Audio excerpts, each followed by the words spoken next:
أعوذ بالله من الشيطان الرجيم بسم الله الرحمن الرحيم ربي اشرح لي صدري ويسر لي أمري واحلل عقدة من لساني يفقهوا قولي ربي زدني علما ربی زدنی علما ربی زدنی علما۔ یا اللہ سبحانہ و تعالی ہم اس کتاب میں سے جو کچھ بھی پڑھیں تو اس سے ہمیں ہدایت حاصل کرنے کی توفیق عطا فرما، اس پر عمل کرنے کی توفیق عطا فرما، اور اس کی خیر اور برکت سے ہماری دین اور دنیا کے سب کاموں کو سنوار دے، آمین یا رب العالمین۔ Quranic prayers and selected verses and Quranic orders. ویسے تو ہماری یہ سیریز تھی سلیکٹڈ ورسز کی۔ Originally we started with from the beginning of the Quran and we were looking for the like the selected verses مین، جیسے کہ آیت الکرسی ہے یا سورہ بقرہ کی لاسٹ 2 آیتیں ہیں، یا کوئی جو دعائیں ہیں جو پروفٹس کی ہیں یا اچھے نیک لوگوں کی ہیں، یا اس طرح کی کوئی بھی اسپیسیفک سلیکٹڈ آیات ہیں۔ But as we are proceeding towards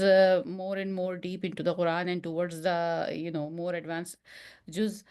now اب کیا ہے کہ اب جو ہمارے جو سورہ کا جو ایک کیا کہنا چاہیے لینتھ ہے وہ چھوٹی ہوتی چلی جائے گی۔ سو دس سورہ ہجر از اے اسمال سورہ، سو دیٹ آئی تھاٹ کہ ہم اس کی ساری ہی آیتوں کو اگر ریویو کر لیں،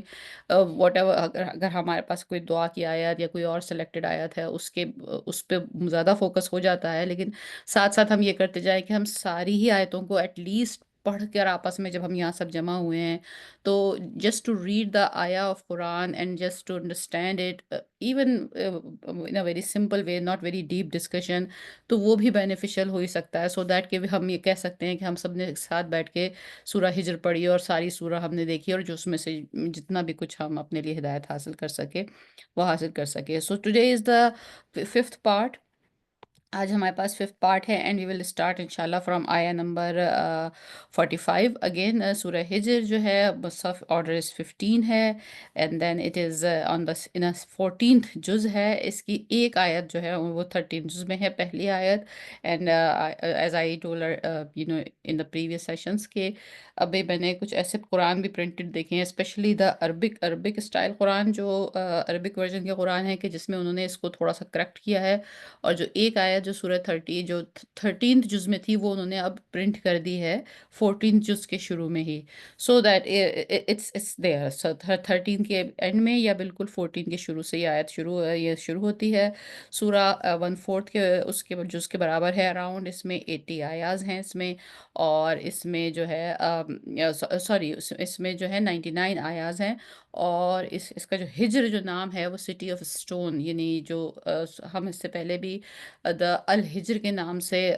بہت ڈسکشن کر چکے ہیں۔ قوم عاد، قوم سمود کی جو روئنز ہیں وہ سارے الہجر کہلاتے تھے، سٹی آف اسٹونز کہلاتے ہیں۔ وہ مکہ معظمہ میں اس وقت موجود تھے جب نبی کریم صلی اللہ علیہ وآلہ وسلم کا زمانہ تھا، اور آج بھی موجود ہیں ایز آف ٹوڈے۔ اگر ہم گوگل میپ سعودی عرب کے گوگل میپ کو اپلوڈ کریں اور اس پہ دیکھنے کی کوشش کریں میپس پہ، تو وہاں اسٹل الہجر کے نام سے ایک سٹی ابھی بھی موجود نظر آتا ہے۔ اس روڈ کے اوپر جو وہ یہ روئنز ہیں ان کا نام آج بھی الہجر ہی ہے، یہ وہی الہجر ہے، یہ کوئی اور سٹی الہجر نہیں ہے، یعنی کہ پتھروں کا شہر، اور اس کا اسٹل وہی نام ہے، اور آج بھی اسی طرح یہ موجود ہے وہاں پر۔ یہ اس کا جو مکی سورہ ہے، اور مکی سورہ میں تھوڑا اس کا ٹائم ڈفرنٹ کہ یہ کب نازل ہوئی ہے ایگزیکٹلی، اس میں کچھ تھوڑا اختلاف ہے، علماء میں کچھ کہتے ہیں کہ یہ تھوڑے آخری کے زمانے میں نازل ہوئی ہے، اور کچھ کا کہنا ہے کہ تھوڑے سی مڈل زمانے میں نازل ہوئی ہے۔ بہرحال انیشل سورہ ہے، الف لام میم را، الف لام را کے اس سے شروع ہوتی ہے، اور یہ انیشیل جو ہے الف لام را کا قرآن کریم میں 5 بار ریپیٹ ہوا ہے، اور اس سلسلے کی یہ آخری صورت ہے۔ اس کے بعد اب ہم جب آگے پروسیڈ کریں گے تو پھر الف لام را کے جو انیشلز ہیں وہ ہمیں نہیں ملیں گے، یہاں تک وہ صورتیں کمپلیٹ ہو گئی ہیں۔ تو اب ہم جو پچھلے سیشنز تھے ہمارے، اس میں ہم آیا نمبر 44 تک، یعنی تقریباً 3rd رکوع تک کر چکے تھے۔ ہمارے پاس یہ آیا نمبر 45 سے بیسکلی یہ ہمارے پاس ہم 3rd رکوع تک کر چکے تھے، اب یہ ہمارے پاس چوتھا، پانچواں اور چھٹا رکوع آگے ہے۔ اگر دیکھا جائے تو اس میں یہ یہاں سے on words from the 4th 5th and 6th رکوع، they are all pretty much the same topic, pretty much the same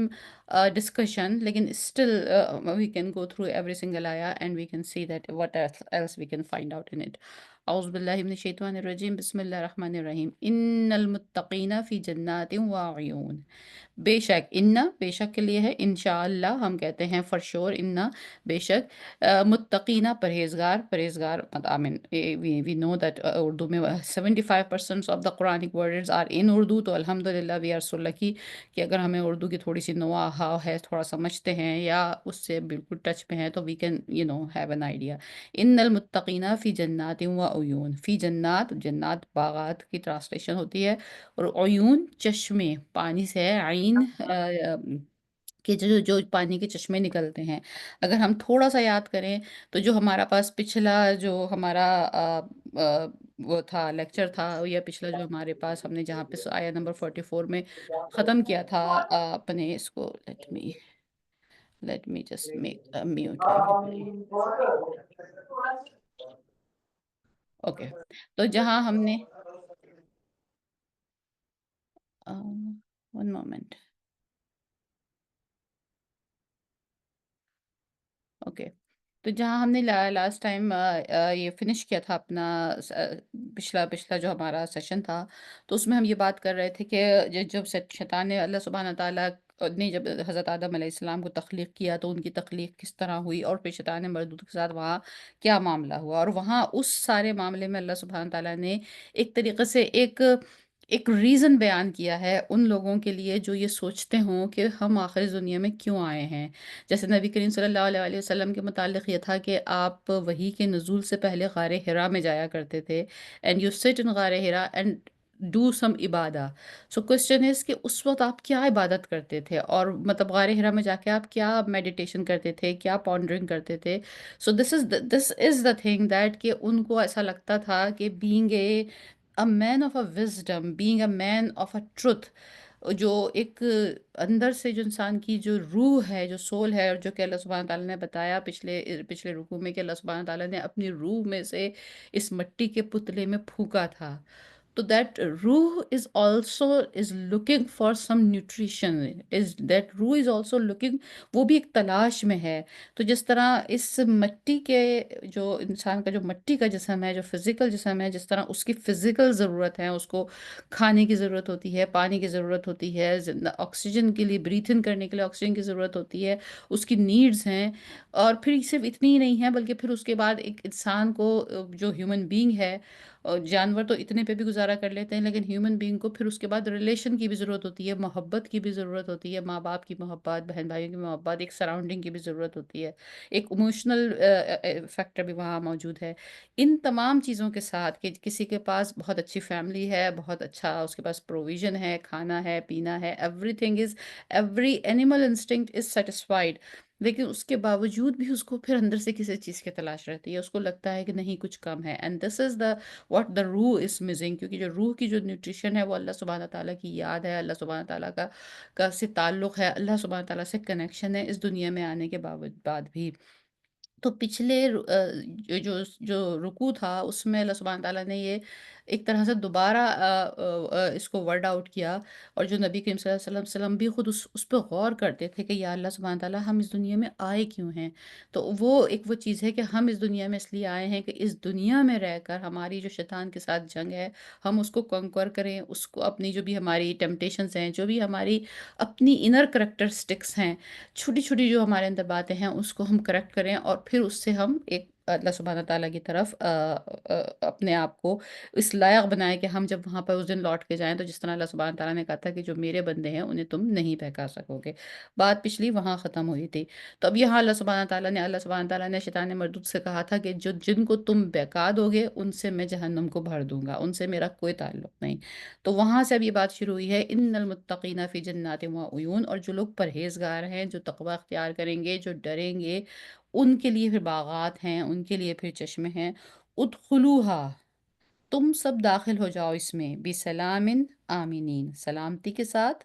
امن کے ساتھ، بے خوف ہو کر. آمینین کا ترجمہ انہوں نے کیا ہے بے خوف ہو کر، مطلب امن کے ساتھ، یعنی آپ کو کوئی کسی چیز کا ڈر نہیں ہے.